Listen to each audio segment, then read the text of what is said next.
कुछ कहानियां बस देखी नहीं जाती, महसूस की जाती है। यह ऐसी ही एक कहानी है जहां 7 कैदियों ने साइबेरिया की ठंडी जेल से भागकर बर्फ, रेगिस्तान और पहाड़ों को पार करते हुए भारत तक का सफर पैदल तय किया। उनके पास न नक्शा था, न खाना, बस एक हिम्मत आजाद होने की। Film in flash presenting the way back. यह वो समय था जब स्टालिन का शासन पूरी ताकत में था।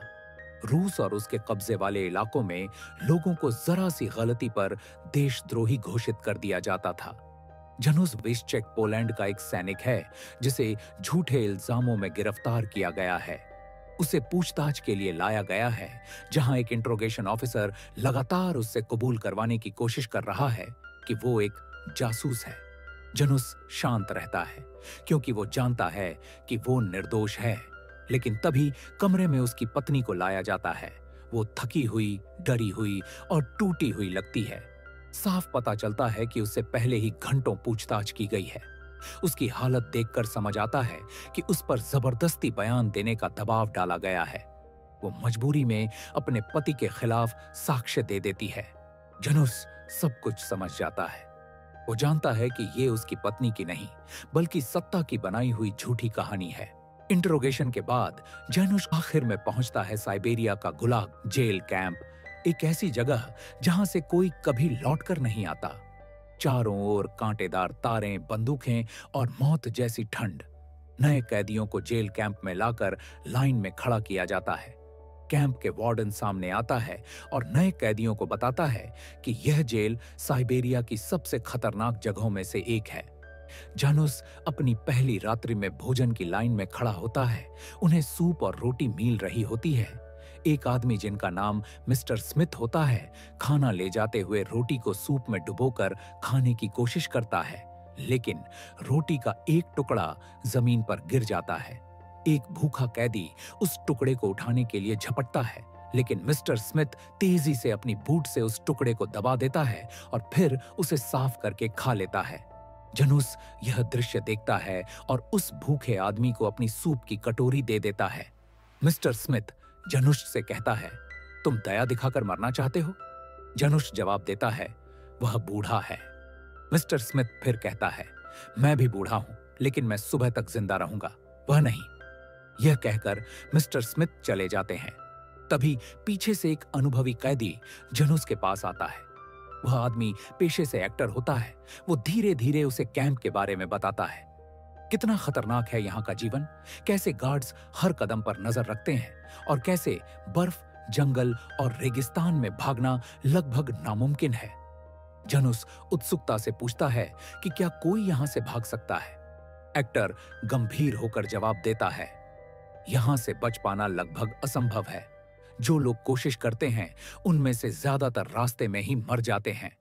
एक्टर जानुस को अन्य कैदियों के बारे में बताता है, लेकिन सीधे नाम नहीं लेता। वो समझाता है कि वहां कई क्रिमिनल कैदी हैं, जिनमें कुछ रूसी अपराधी भी शामिल हैं। वे हिंसक हैं और यहां अपनी चालाकी और ताकत से बचते हैं।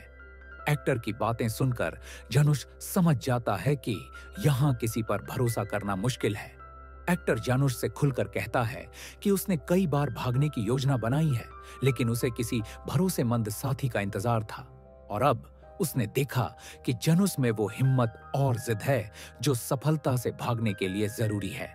सी एक्टर के मार्गदर्शन में जानुस भागने की योजना में शामिल होता है। एक दिन जब सब प्रिजनर्स बर्फ में काम कर रहे होते हैं, अचानक भयानक स्नोस्टॉर्म आता है।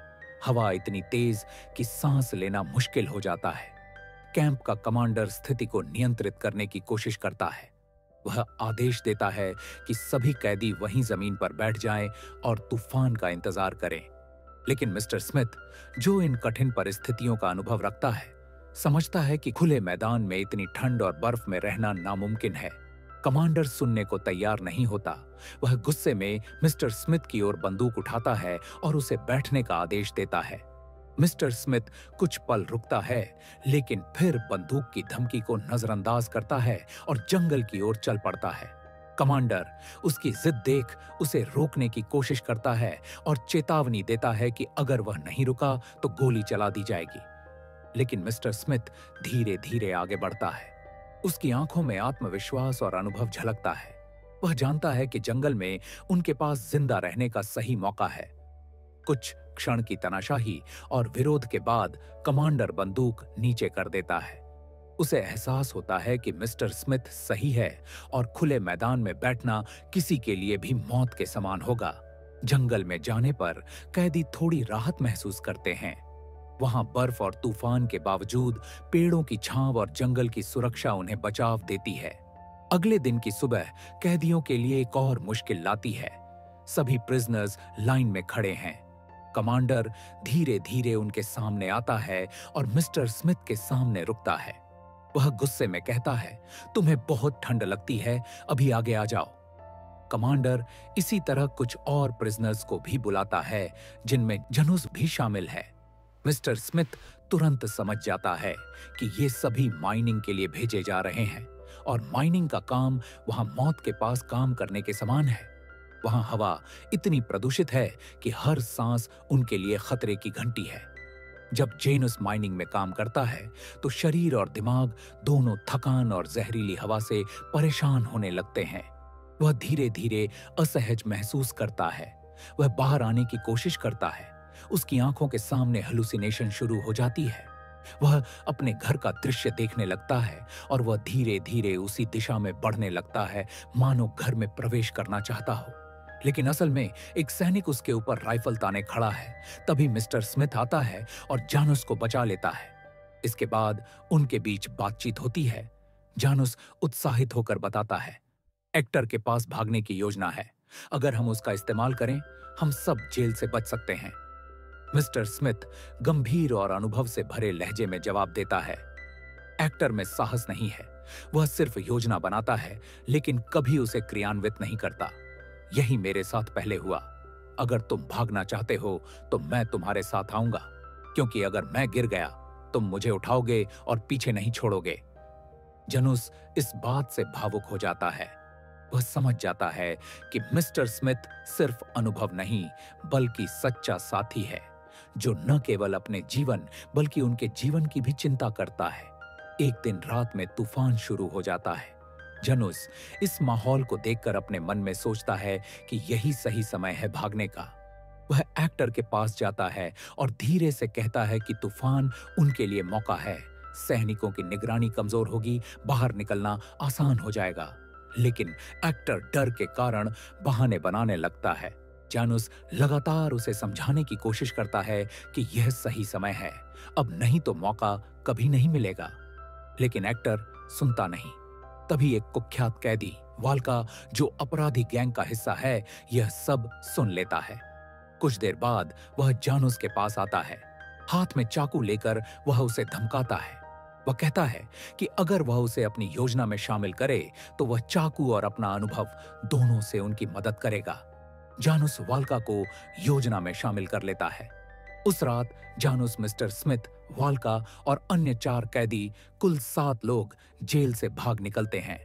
उन्होंने जेल की जनरेटर को बंद कर दिया, जिससे जेल में रोशनी चली जाती है और पूरे कैंप में अंधेरा छा जाता है। अंधेरे का फायदा उठाकर बाहर निकलते हैं।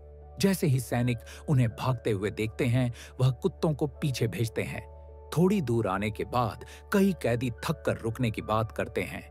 सभी के पैर ठंड से सुन्न हो रहे हैं, सांस लेना मुश्किल हो गया है और शरीर की गर्मी धीरे धीरे खत्म हो रही है। लेकिन जनुस, जो सबसे शांत और दृढ़ है, रुकने से साफ इनकार कर देता है। वह कहता है, कुत्ते हमारे पीछे हैं, अगर अभी रुके तो सुबह तक कोई जिंदा नहीं बचेगा। अब समस्या यह थी कि तूफान के कारण वे कुछ देख नहीं पा रहे थे।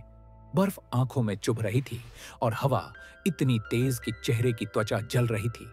जनुस तुरंत वाल्का से उसका चाकू मांगता है।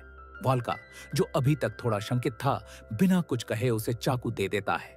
जनुस पास के छोटे पेड़ों की टहनियां और छाल काटता है और उनसे एक अस्थाई चेहरे के मास्क जैसी ढाल बनाता है, ताकि वे सब बर्फ और हवा से अपनी आंखें और चेहरा बचा सकें। रात भर तेज बर्फीले तूफान में चलते चलते सुबह होने तक वो 7 कैदी, जनुस, मिस्टर स्मिथ, वाल्का और बाकी साथी साइबेरिया की गहराई में बहुत दूर निकल आते हैं। हालांकि वो जेल से बहुत ज्यादा दूर नहीं हुए हैं, लेकिन अब चारों तरफ इतनी गहरी बर्फ जमी हुई है कि वहां तक गार्ड्स या उनके कुत्तों का पहुंचना लगभग नामुमकिन लगता है। सब थके हुए, कांपते हुए रुकते हैं। जनुष सबको बैठने को कहता है ताकि थोड़ा आराम मिल सके। फिर सब मिलकर अपने पास का सामान निकालते हैं। उनके पास सिर्फ कुछ हफ्तों का राशन है। वो जानते हैं कि सामने का सफर हफ्तों नहीं बल्कि महीनों का है और रास्ता पूरी तरह अनजान। मिस्टर स्मिथ, जो हमेशा तर्क से सोचते हैं, जानूस की तरफ गुस्से से देखते हैं। वो धीमे लेकिन सख्त लहजे में कहते हैं, तुमने इस क्रिमिनल वाल्का पर भरोसा करके बहुत बड़ी गलती की है। सूरज की कमजोर परछाई से उन्होंने दिशा तय की। उन्होंने तय किया कि उन्हें दक्षिण की ओर बढ़ते रहना है, जहां मंगोलिया की सीमा है। रात होने लगी थी। सातों थके हुए कैदी एक जगह रुक जाते हैं, लेकिन जानूस कहता है कि रुकना ठीक नहीं है। वह सबको बताता है कि रात बहुत ठंडी होने वाली है और अगर जिंदा रहना है तो सभी को पास के पेड़ों से लकड़ियां इकट्ठा करनी होंगी ताकि आग जलाई जा सके। सब अपने अपने हिस्से की लकड़ियां लेने निकल जाते हैं। उसी दौरान उनके साथ जो सबसे शांत और कमजोर साथी होता है, काजिक, जिसे रात में ठीक से दिखाई नहीं देता, वह भी लकड़ी लेने के लिए चला जाता है। लेकिन वापस लौटते समय रास्ता भटक जाता है। बर्फ, ठंड और अंधेरे में उसे दिशा समझ नहीं आती। जब बाकी लोग लौटते हैं और लकड़ियां जमा करते हैं तो उन्हें एहसास होता है कि उनमें से एक व्यक्ति गायब है। पहले तो किसी को कुछ समझ नहीं आता, लेकिन फिर उनमें से एक बताता है कि काजिक को रात में दिखाई नहीं देता। सब तुरंत उसे ढूंढने निकलते हैं, उसका नाम पुकारते हैं, लेकिन चारों तरफ सिर्फ ठंडी हवा और बर्फ की आवाज होती है। कोई जवाब नहीं मिलता। रात उसी बेचैनी में बीत जाती है। सुबह जब सूरज की हल्की किरणें बर्फ पर पड़ती हैं, तो वे काजिक को कुछ दूरी पर बैठे हुए पाते हैं। उसका शरीर बर्फ से ढका हुआ और पूरी तरह जम चुका होता है। वे उसे धीरे से पास की जगह पर बर्फ में दफनाते हैं। कई दिन बीत चुके थे। अब वो लोग बर्फ से ढके इलाकों को पीछे छोड़ चुके थे। धीरे धीरे पेड़ों वाला इलाका शुरू हो गया था। उनके पास अब खाना लगभग खत्म हो चुका था।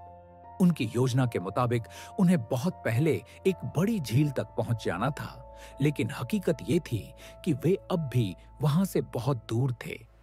एक दिन जैसे ही सूरज थोड़ी सी रोशनी लेकर आता है, उन्हें जानवरों की आवाजें सुनाई देती हैं। जब वे आवाज की तरफ जाते हैं तो देखते हैं कि कुछ भेड़िए किसी शिकार पर टूट पड़े हैं। भूख और जीवित रहने की मजबूरी में कैदी भी आगे बढ़ते हैं और शिकार पर हमला करते हैं। वे जानवर की तरह मांस खाते हैं क्योंकि अब उनके पास खाने के लिए और कोई विकल्प नहीं बचा था। इस घटना के बाद जानूस महसूस करता है कि सबके पास आगे बढ़ने की ताकत नहीं बची है। वह तय करता है कि अब वह अकेले आगे जाएगा और रास्ता तलाशेगा ताकि समूह के बाकी लोग सुरक्षित रहें। वह अपने साथियों से कहता है कि अगर एक हफ्ते में वापस नहीं लौटा तो समझ लेना कि वह जीवित नहीं है। जानूस अकेले आगे बढ़ता है। भूख, कमजोरी और थकान के बावजूद वह चलना जारी रखता है। रास्ते में उसे हेलुसिनेशन शुरू हो जाता है। उसे अपने घर की याद आती है, अपना पुराना पत्थर और उसमें छुपी चाबी दिखती है। पर वह खुद को संभालता है और धीरे धीरे अपने साथियों तक लौट आता है। वापस लौटकर वह उन्हें बताता है कि झील तक लगभग 3 दिन का रास्ता है और अगर वे सुरक्षित रहें तो वहां पहुंच सकते हैं। उसके साथी उसे खाना खिलाते हैं और आग के पास गर्म रखते हैं।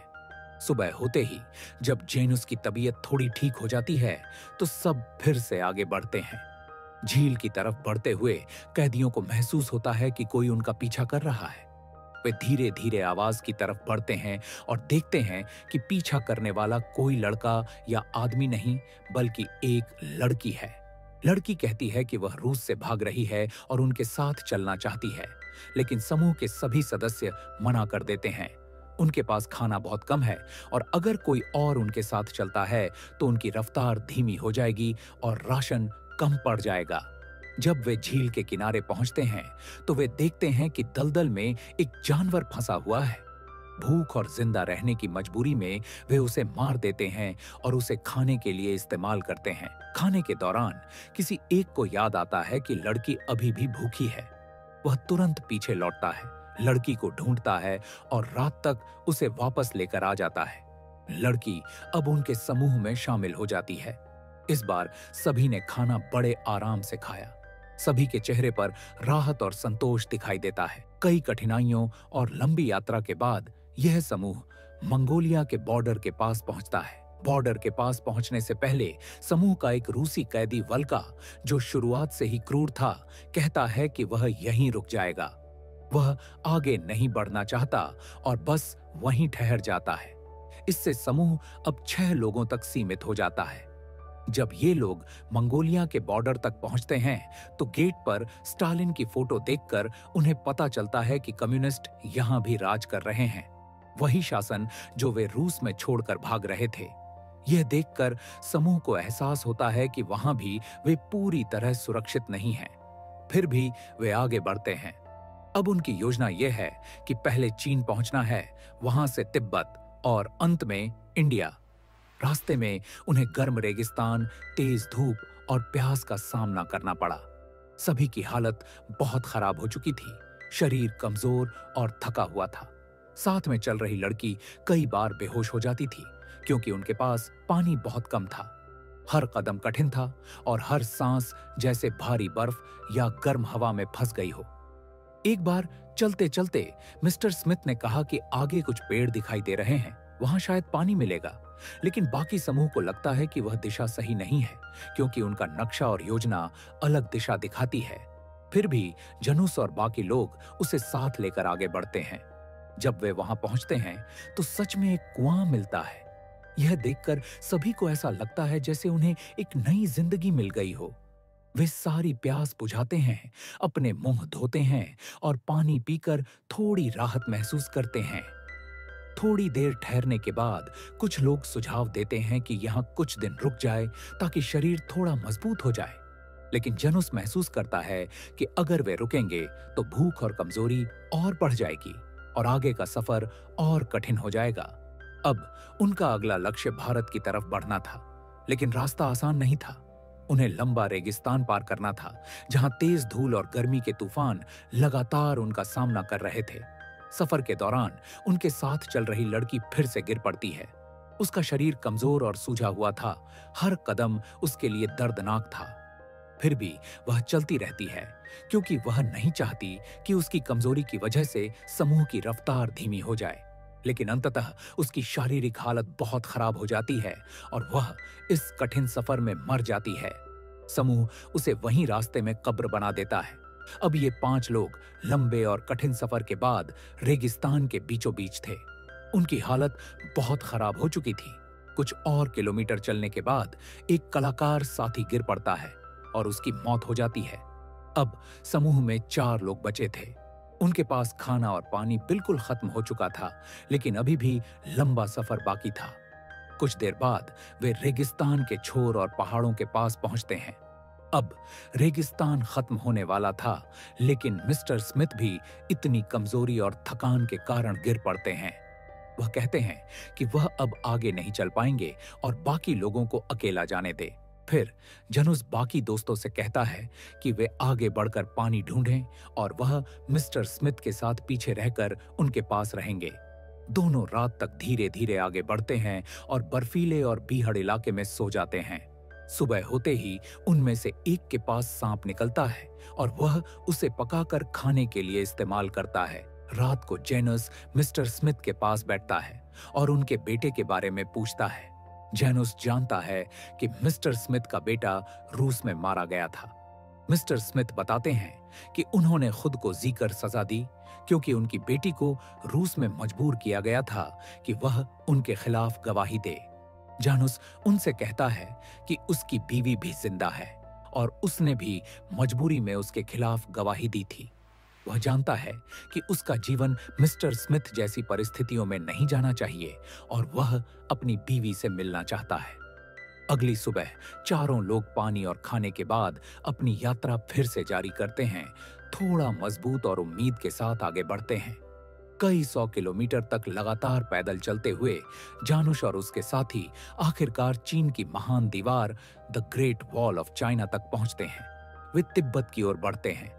तिब्बत पहुंचने पर वहां के स्थानीय लोग उनका स्वागत करते हैं, उन्हें खाना और आराम करने की जगह देते हैं। वे बताते हैं कि यहाँ से भारत जाने के लिए सिक्किम का रास्ता है, लेकिन फिलहाल सर्दी बहुत ज्यादा है और अगर वे अभी निकले तो बर्फीले तूफानों में फंस सकते हैं। इसीलिए लोग उन्हें सलाह देते हैं कि मौसम बदलने तक रुक जाओ, हम तुम्हारा ध्यान रखेंगे। लेकिन जनुस रुकने से मना कर देता है। वह कहता है कि अगर वे एक बार ठहर गए तो हिम्मत टूट जाएगी और आगे नहीं बढ़ पाएंगे। उसी वक्त मिस्टर स्मिथ कहते हैं कि वे यहां से चीन जाएंगे, जहां से अमेरिकी दूतावास की मदद से वे अपने देश लौट सकते हैं। रात को सब आराम करते हैं, लेकिन सुबह जब लोग उठते हैं तो जानुश और बाकी दो साथी चुपचाप निकल चुके होते हैं, जबकि मिस्टर स्मिथ वहीं रह जाते हैं। अब तीनों फिर से निकल पड़ते हैं, बर्फीले पहाड़ों को पार करते हुए, भूख, ठंड और थकान से लड़ते हुए, और आखिरकार वे भारत की सीमा में प्रवेश करते हैं। भारत में उनका बहुत अच्छा स्वागत किया जाता है, क्योंकि उन्होंने लगभग 6400 किलोमीटर लंबा पैदल सफर तय किया था, जो इंसानी इतिहास के सबसे कठिन यात्राओं में से एक थी।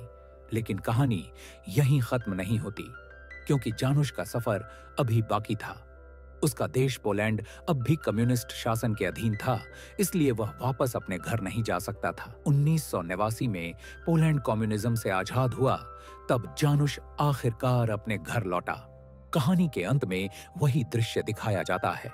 वह वही पत्थर उठाता है जिसके नीचे चाबी थी। वह दरवाजा खोलता है और अंदर उसकी बूढ़ी पत्नी होती है। दोनों एक दूसरे को देखकर गले लगकर रो पड़ते हैं, क्योंकि इतने सालों की जुदाई के बाद आखिरकार वो अपने घर लौट आया था। और इसी के साथ ये सच्ची कहानी द वे बैक समाप्त होती है। अगर वीडियो पसंद आया हो तो लाइक और शेयर जरूर करें। ऐसी ही शानदार मूवी एक्सप्लेनेशन के लिए सब्सक्राइब करें। अगली कौन सी मूवी एक्सप्लेन करूं? कमेंट में बताइए। मिलते हैं अगले वीडियो में। नमस्कार।